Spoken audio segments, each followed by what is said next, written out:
നമസ്കാരം, കൊട്ടാരക്കര മീഡിയയിലേക്ക് സ്വാഗതം.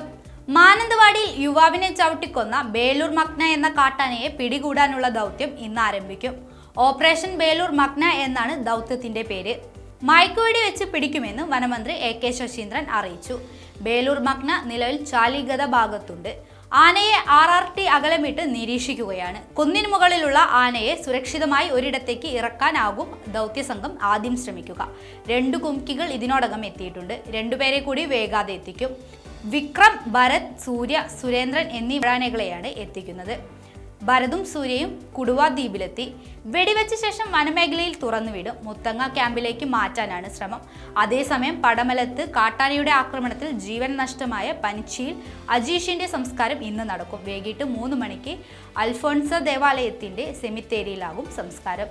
ഇന്നലെ രാത്രി 8:30യോടെ പോസ്റ്റ്മോർട്ടം നടപടികൾ പൂർത്തിയായ ശേഷം 10 മണിയോടെയാണ് മൃതശരീരം വീട്ടിലെത്തിച്ചത്. 2 മണിവരെ വീട്ടിൽ പൊതുദർശനമുണ്ടാകും.